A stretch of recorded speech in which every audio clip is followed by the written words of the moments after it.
I gotta be the one to get on here and say this. I'll remind you, pagans aren't received well attempting to convey this. Believe it or not, paradise is not a concept unique to you. The rest of us would really like the world to suck less too, but it seems like in the churches under the steeple, nobody cares about the rest of us people unless we're going to the doctor or bathroom. Our harvests are failing, our supply chain is breaking, we're facing a tragedy still in the making. We have just enough time left to fill churchyards with food, and that's all that I'm here today asking of you. You could regrow Eden if you really wanted to.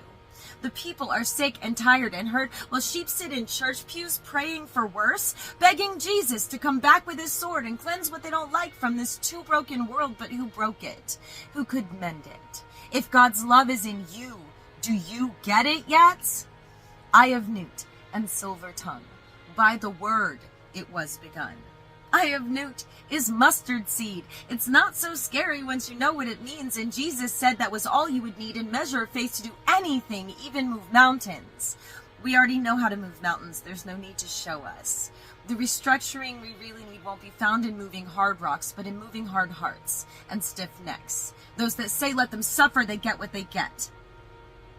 Wolves dressed like sheep would have you see yourself above us. But last I checked, Jesus came down here specifically to love us. He didn't demand we all be of one religion first. He didn't say we all had to bend the knee first. He didn't wait for all of us to go and tithe first. He didn't go and search for the signs of the ends of times first. So why do you?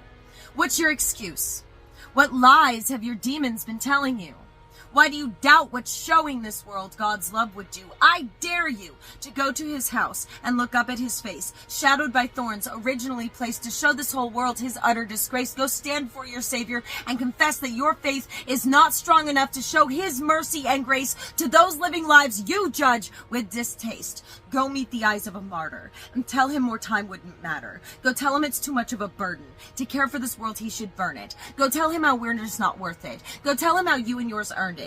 Go tell him how anyone not already saved should be raised from this earth. Toss us aside. Go justify how if we don't meet your measure of morality, you won't even try. As you stand there, I hope you realize you'd be lying and fail.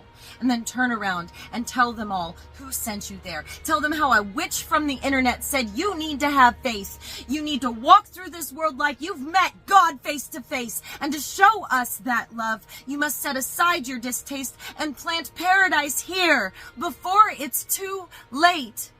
This is not a miracle I'm asking of you. It's just no one else I can call on has the resources you do.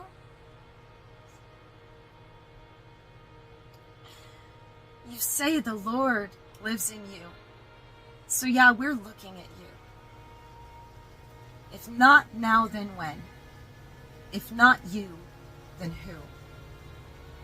So before you toss this poem aside, as I'm sure you're inclined to, please, first take a breath and ask yourself, what would Jesus do?